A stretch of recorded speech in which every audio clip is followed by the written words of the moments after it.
To complete your biro half, I'm starting the same way that I did my pencil tone.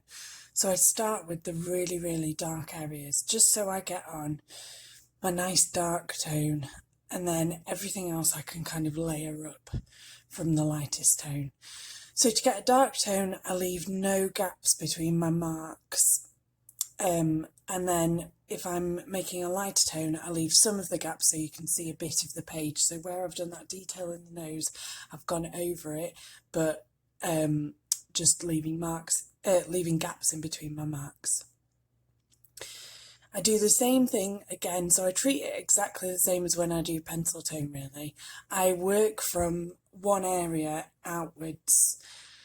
And if you look at how I'm using my pen, I pick it up in between my marks and I leave bigger spaces where I want it to be a lighter tone. So that bit next to the nose is quite light, so I've left quite big spaces. I leave a little bit more of my page white on this side, just so that I can build up the layers, because I don't want to go in too dark with my pen and then not be able to change it. So how I get darker tones is I build up the layers. You can see me doing it here, just so that I don't really hurt my hand, and also so that I don't put too dark a tone on first and then I'm not able to rub it out. So again, when I'm doing this, I'm constantly looking at the picture to see where my dark and light tones should be.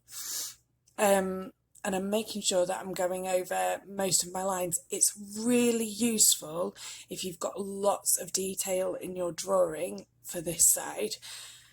I mean, for anything really, like a really detailed line drawing really helps you when you're putting on the tone.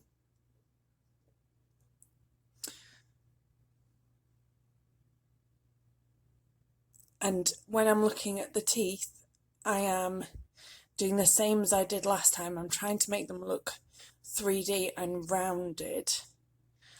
So I'm adding tone onto them. You can use your pen lightly. So in some of the bits like that, I'm not pressing on very hard with my pen. And it gives you a slightly different effect. But it's not quite as effective at changing the tone as it is when you use a pencil. So just be aware that you probably can't do the whole thing like that. It's really important to think about the marks and the spacing between your marks. The other thing that I do that I don't know whether you can see on the video is that I lift my pen off the page when I'm making the marks. So I'm not doing loopy marks, I'm doing straight lines, lift it up, straight line, lift it up. I just do it, I mean, it's sped up anyway, but because I'm quite practiced at it, I can do it quite quickly.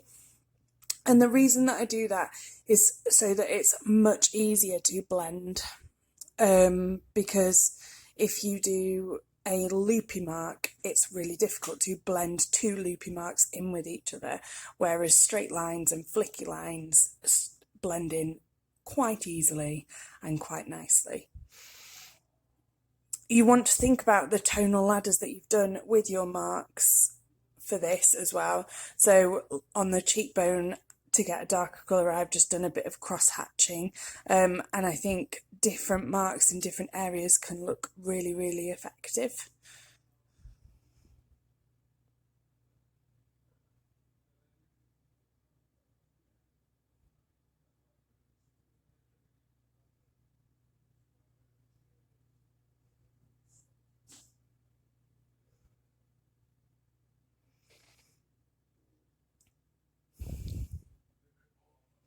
So when it comes to the eye, you want to make sure that you've got all of your details drawn out. So here I've got the darkest areas drawn out already, so that I know exactly where I'm putting my pen. And then I just go back in and make some of the details a little bit darker. As with the other side, I'm trying to use curved marks on this to make the eye look a bit more 3D, because you're looking, the eye isn't an eye, it's the hole that your eyeball sits in. So actually what you see through the eye is the back of your skull, which is curved. So you want it to kind of give the impression of being curved. So I'm using directional shading to achieve that.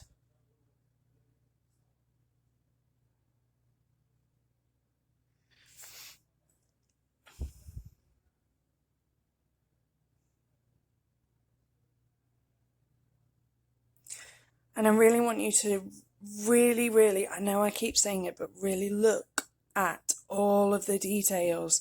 So, you know, I'm spending quite a long time looking at all of the different areas of dark and areas of light that I can see to try and make the skull look 3D. When it comes to the top of the skull, you want to be quite minimal with your marks. You don't want too many because it's not very dark. It's one of the lightest areas. And then once you're finished, you can rub over the top with a rubber to get rid of your pencil marks.